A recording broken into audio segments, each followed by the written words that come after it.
Bonjour chers amis et tous ceux qui connaissent Prof Amina.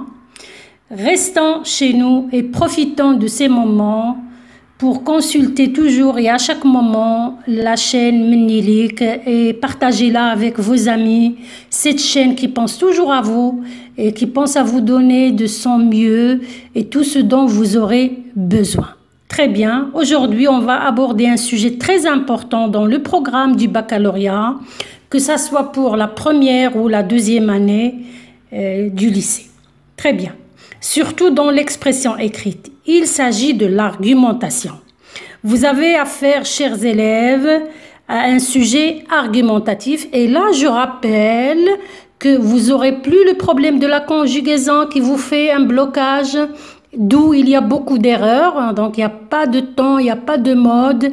Il y a uniquement le présent de l'indicatif. C'est le temps de la vérité générale. Donc, je vous conseille de maîtriser, de bien maîtriser et de réviser le présent de l'indicatif parce que c'est le seul temps dont vous aurez besoin. Sinon, vous pouvez utiliser, selon votre choix, bien sûr, le futur. C'est juste pour assurer une vérité générale. Mais moi, je vous conseille de vous contenter du présent de l'indicatif. Si vous le maîtrisez bien, vous n'aurez aucune erreur dans la conjugaison. Très bien. Un sujet argumentatif, c'est quoi? Alors, il suffit de défendre une thèse. C'est-à-dire, une thèse, c'est une affirmation qui ne se contente pas d'énoncer ou de répéter une idée, mais de démontrer, de dire pourquoi, justifier. Pourquoi vous êtes pour ou contre? Pourquoi vous avez pris telle position et vous n'avez pas pris une autre? Voilà, je vais vous donner un exemple de thèse. Par exemple, on dit « le tabac est nuisible », ce qui veut dire « il fait du mal ». Là, il ne suffit pas de dire ou de répéter l'idée, et c'est là souvent le piège qui se pose aux élèves, c'est qu'ils commencent à ressaisir, à répéter la même idée. Non, il faut vite passer à citer les arguments. Ça veut dire les raisons qui vous ont permis de dire que le tabac est nuisible. Voilà. Comment c'est en utilisant des connecteurs ou bien ce qu'on appelle des liens logiques, à savoir la cause, l'énumération, l'opposition, le but, la conséquence. Ce sont des leçons de langue qu'il faut réviser. Donc, l'énumération, la cause, l'opposition, la condition, l'hypothèse. Si j'oublie quelque chose, vous allez les voir plus tard dans des cours que je vais donner prochainement. Très bien. On va donner par exemple des arguments possibles pour notre thèse. Voilà un exemple d'argument. J'ai utilisé la cause. Car il a des conséquences néfastes. Ça veut dire négatives. Néfaste, ça veut dire négatif. D'abord, pour ceux qui en consomment, il leur coûte cher et abîme leur santé. Abîme, ça veut dire il fait mal aussi, hein, use.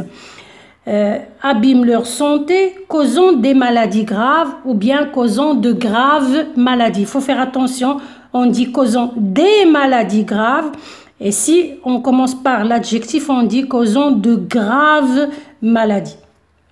Ensuite, pour leur encourage, auquel il fait subir une gêne. Une gêne, ça veut dire un embarras, c'est la honte parfois. Donc, comme les odeurs, comme ils n'ont pas envie de voir la personne qui fume dans un état qui n'est pas agréable, etc. Et enfin, pour la société entière, qui doit supporter le coût des maladies liées au tabagisme. Le tabagisme, c'est le fait que les gens utilisent le tabac.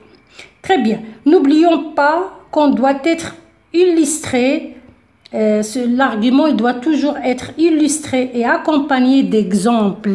Hein, un exemple concret, ça veut dire très fiable et très connu. Par exemple, en disant en guise d'exemple ou bien citant comme exemple, par exemple. Alors, dans nos sociétés, une femme qui fume est mal jugée, mal vue et le fait toujours, et fait cette, ça veut dire elle fume, et le fait toujours en cachette. De plus, elle fait beaucoup de mal à sa peau, ses dents et surtout sa voix et à sa santé en général. Donc ça, c'est un exemple. Voilà. Pour être convaincante, l'argumentation doit être cohérente, suivant une progression, un raisonnement logique. Très bien. Si vous faites attention, vous allez voir que j'ai cité 3 arguments et un seul exemple de la femme qui fume. Alors, on peut toujours citer plus d'exemples, mais il faut commencer par le plus pertinent et le plus fort et le plus concret. Voilà, donc c'était un petit exemple d'expression écrite, mais pour la conclusion, on va l'aborder dans notre prochain cours, Inch'Allah. Attendez-moi dans une vidéo très proche. D'ici là, Mennilik vous demande de rester chez vous et de profiter le maximum de ces moments. L'avenir sera mieux, Inch'Allah. Mennilik.